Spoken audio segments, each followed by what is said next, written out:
Alrighty. Event 1. An allied health professional treats a person differently due to their first language not being the same as the allied health professional. In this event, the allied health professional is discriminating against the person for their differences in communication and language. This goes against the Australian Human Rights Commission Act 1986 and is illegal.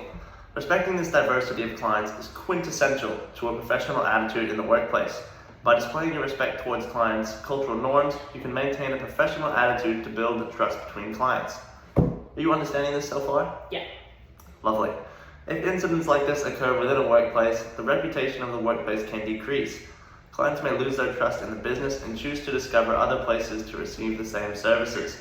When dealing with this event as a business owner, it is essential to consider every person involved in the incident. For the client, ensuring that they're okay after the allied health professional treated them differently and hearing their side of the story. A conversation with the allied health professional and even the possibility of firing them if it is a recurring problem is vital. So that wraps up event 1. Why is it unacceptable to discriminate against a person for differences in communication or language? Because it goes against the Human Rights Commission Act and it's illegal. Very good. You seem to be understanding well. Alright, event 2. An allied health professional fails to respect a holistic view on health when working with an Aboriginal client. In this event, an allied health professional attempts to treat an Aboriginal client but fails to respect the cultural views on health that the Aboriginal culture values. This goes against the Racial Discrimination Act 1997 and is illegal. It is very important to respect this diversity as it is essential to effective treatment of clients and also how Aboriginal culture is prominent all across Australia. Is everyone understanding why failing to respect a client's culture is discriminatory? Yes. Lovely. This incident can lead to a client refusing to work with this particular allied health professional, therefore leading to a workplace that people may not want to go to for treatment. When dealing with this event, both the allied health professional and client must be considered.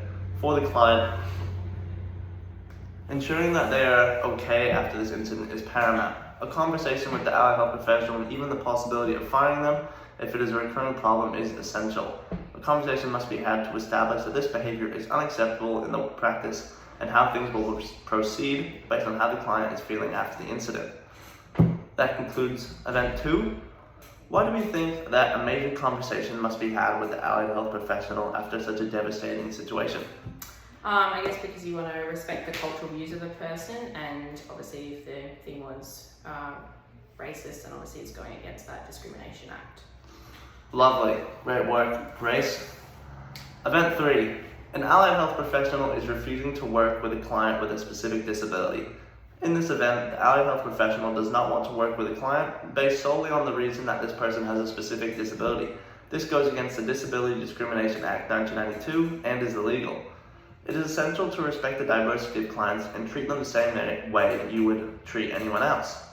This event could have a major effect on the integrity of a workplace.